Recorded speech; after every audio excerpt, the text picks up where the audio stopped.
Here's the pitch with no fluff. Gears of War. Reloaded looks phenomenal and plays smoother than a curb stomp montage.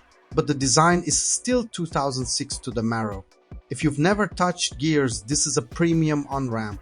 If you've played it twice already, including Ultimate Edition, prepare for immaculate Deja Vu campaign first. The glow-up is real. We're talking rebuilt high-res textures, punchy HDR, better reflections and shadows, spatial audio, and the campaign finally running at a locked 60. Load screens basically vanish, so the famous kick the door, slide to cover, pop a drone flow never stutters. Serra's war-torn masonry, oily puddles, and locust leather finally read like modern assets instead of fond memories. It's also the first time PlayStation gets the original campaign natively, which matters if your crew is split across platforms. Crossplay and cross-progression are in. Under the varnish, the same 5-act, roughly 8-hour roller coaster with world-building muscle and character depth that arrives in the sequels. Marcus, Dom, Cole, Baird are more archetypes than people here. It's gruff guys doing gruff things with incredible sound design and set pieces. And then a hard cut to credits. You also feel the era in the pacing. Enemy variety is thin mid-campaign, and those earpiece talk slow walk moments can kneecap momentum. None of that is new, and Reloaded doesn't try to sand it down. Multiplayer is the other half of the package, and it's a time capsule in the best and worst ways. The good, movement still has that gritty magnetism, cover snapping is decisive, active reloads are mini skill checks that matter, maps are plentiful, modes are there, progression ticks fast, and the tech finally matches the sweat, 60Hz servers, higher frame caps, sharper image clarity. It's the cleanest feeling classic Gears MP you can load up today. The bad, it's still Gnasher Planet. If you love the hipfire ballet at shotgun distance, you'll feel right at home. If you were hoping power weapons or rifles would diversify the dance, the lobby meta will disabuse you quickly. This iteration's Gnasher hits like a freight train, one-shots abound, perfect reloads, extend lethal range, and the best play is still to bounce into faces. That's Gears being Gears, sure, but it also means newcomers may think the sandbox is smaller than it looks. Add in 2 own goals, no universal quick play funnel, and a cross-play toggle that can further silo matchmaking. The tech is excellent, the lobby health could get fragile. Co-op remains the definitive way to run the campaign, split screen or online, but it's not spotless. Expect the occasional 2000s jank poking through, bugged spawns that require a checkpoint restart, routes that feel lopsided if an encounter fails to populate, and AI who sometimes audition for shooting the floor memes.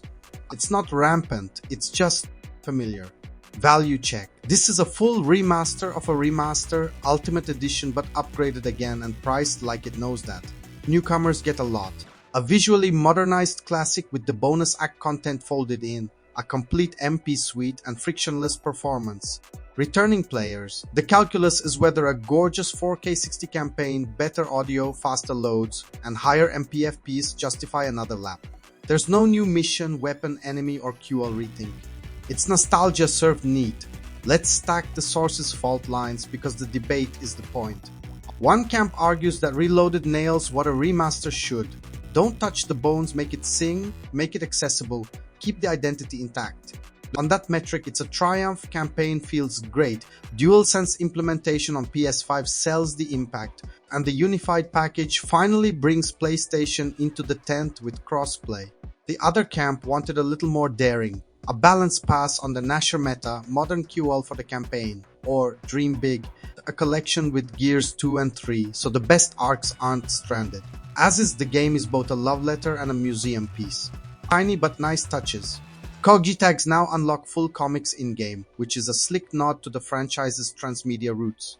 The image clarity and lighting do more for faces than you might expect, giving some scenes a weight the original tech couldn't carry. And the zero to minimal load philosophy does more for replayability than any new weapon ever could. Counterpoint to the do more crowd. And yes, I can hear you sharpening chainsaws. There's a risk in over-tuning an icon. Tweak the Gnasher and you risk a civil war. Rewrite encounters and you break speedrun routes and muscle memory. Add new beats and you invite the Not My Gears chorus. The coalition chose preservation with presentation. It's a defensible line even if it's a conservative one. Here's Veteran Games' verdict stamped and shipped. Reloaded is the definitive way to play Gears 1 in 2025, especially if you're new or you've been PlayStation locked. It's also a very safe package that dodges hard questions about balance and modernization. If you want a respectful remaster that lets the art direction and mechanics breathe at modern speeds, easy recommend. If you want fresh content or big systemic rethinks, this ain't that. If this kind of no BS deep dive is your thing, hitch a ride with Veteran Game and hit subscribe. If you're nodding or fuming, drop a like. So this take survives the algorithm and we keep doing long-form autopsies that don't waste your time. Debate fuel for the comments. Is the Gnasher meta Gears as intended, or a design rut the series keeps dodging? And second, should a remaster of a remaster exist without any new content, or is the pristine preservation worth the ticket price on its own?